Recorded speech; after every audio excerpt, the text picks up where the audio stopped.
Hello, and welcome to this part of the pond. I'm your host, the Bullfrog, and I am not done with the Freys. I am not done. Went on a little hiatus, I'm sorry, but we're back. And we are still in the timeline era of the Freys. This is the period that's in between A Night of the Seven Kingdoms and A Song for Ice and Fire. And we're going to go into two pieces of information in this part of the timeline. And that is the birth of two characters. One is Aegon Frey. We mostly know him as Jingle Bell. The second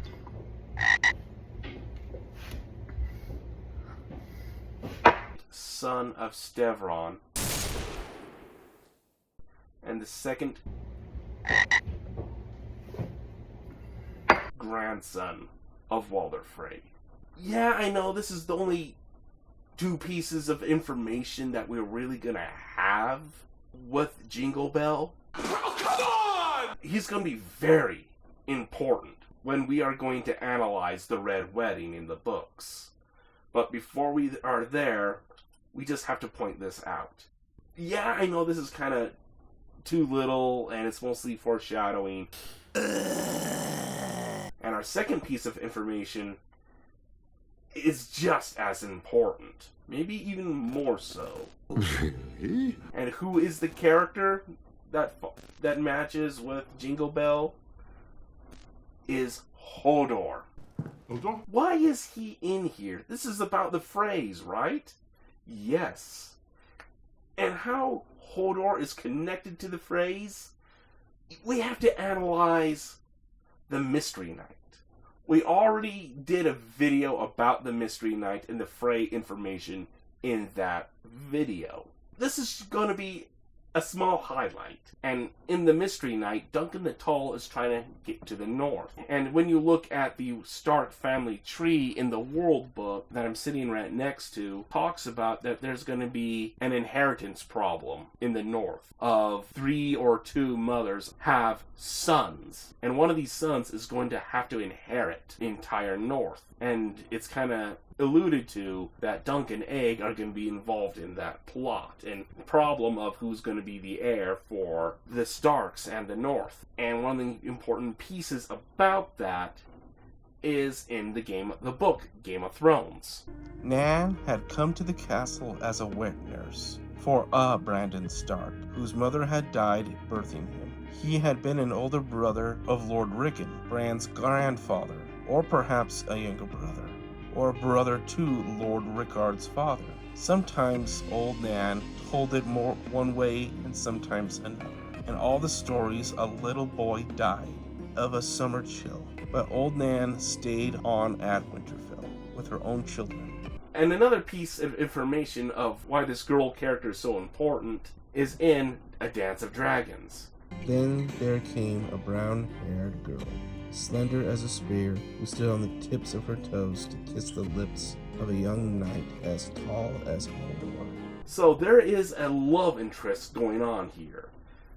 That the bride of the Mystery Knight is going to follow Dunk and Egg because she wants to get a little piece of that Dunk. And she may finally get it once they're in the north. And it's a big giant theory that Frey girl not only being old Nan, but she did hook up with Duncan the Tall. And so Hodor is a descendant of Duncan the Tall. Hells yeah. Why is this so important? Well, spoilers for Dunk and Egg, the show that's going to be out soon. Duncan becomes the head of the King's Guard. And he has a bloodline out there.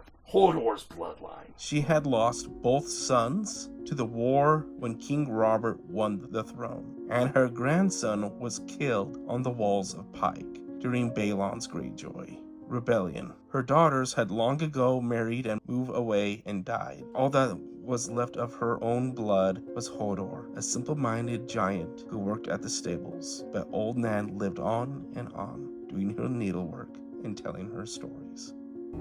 So is this the sort of story that you like? And Hodor's bloodline is not only Duncan the Tall, but of Frey blood. And that's the vague information that we have of Hodor and Nan being Freys. But I think there's another piece of information that solidifies more that Hodor and Nan are indeed Freys. This is the information. Hodor's real name. Theon Greyjoy had once commented that Hodor does not know much, but no one could doubt he knew his name. Old Nan cackled like a hen when Bran told her that, and confessed that Hodor's real name was Walder. No one knew where Hodor had come from, she said. But when he started saying it, they all started calling him by it. It was the only word he had. Hodor's not his true name. It's just some word he says. His real name is Walder. Old Nan told me. She was his grandmother's grandmother or something. Those are the only times Hodor's real name is dropped. That's 2 times. And more than that, his real name is Walder. But Bullfrog, people being named after other people, is very consistent. I mean, take a look how many Robs there are. There's Robert Baratheon, there's Robb Stark, and there's Robert Arryn. And that's just off of those 3. If you want to know what's crazy, take a look at the names of the Stark children when you look in the family tree. Bran, Rickon, Sansa, Arya. All of these names come from Starks.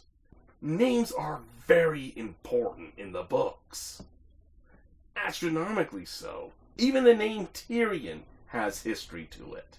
But the name Walder doesn't exist until Robert's Rebellion. Go on. And this is not me just saying it. Take a look at the World Book, the Second World Book, Fire and Blood, and the Night of the Seven Kingdoms. Throughout all of these things, the name Walder isn't dropped until it's Robert's Rebellion. And when it's Robert's Rebellion, it's only like that because he came late in the battle. The late Walder Frey. Old Tully called me because I didn't get my men to the Tridents in time for battle. So according to Westerosi history, the name Walder isn't known until Lord Frey. Back in your day. The purpose of fighting is defeating your enemies, isn't it? So why would a family up north carry the name of a Lord of the Riverlands? You know that Lord of the Riverlands is a petty lord. Though the Freys are the richest families of the Riverlands, and they're the ones that have the most knights and have the largest army in the Riverlands. Damn! But again, everyone in Westeros spits on them. They insult their name. And this was before the Red Wedding. So why would that northern family name a son after Walder Frey? It says it in the Mystery Knight. There's the lad who made this marriage, Sir Minyard said, as the chinless urchin went screaming past. One night, that little brother of hers crept down after her. When he saw the Hodor is named after Walder Frey. What makes this so interesting? Hodor is the second person to be named after Walder Frey. Wait, what? The first person is bastard Walder Rivers. But Walder being such a brand new name means the bastard Walder Rivers is the second person to ever carry that name. In the world books, the closest name to Walder is Walter. Say my name. Puts everything in a weird perspective. What does this mean? Well, I have a theory, but I don't want to throw it out just yet. Oh, come on! But you can see the shadow of that theory in my video of analyzing Lady Frey in the House of Dragons. Yeah, I'm name-dropping a lot of old videos, but this is kind of the point. Laying out all this information, and then seeing how it all ties together. And the fact that there's a pattern going on. And Hodor being a Frey, but also of a lineage of Duncan the Tall? Maybe something big is going to happen for Hodor. Yeah, I know in the show we have Hold the Door, but George Martin states that what he has planned for Holding the Door is dramatic and dynamic. I know we're all waiting for the Winds of Winter, but you won't have to wait as long for our next Frey video. And until that time comes, this is the Bullfrog signing out.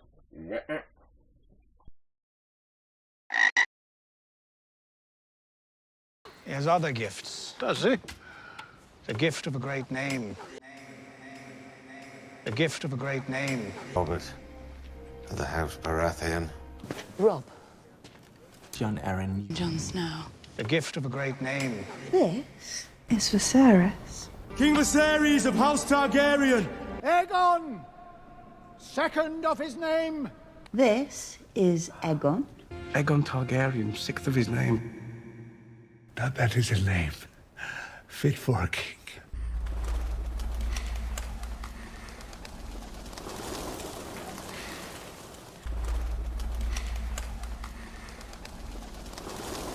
What do you call that? Victory.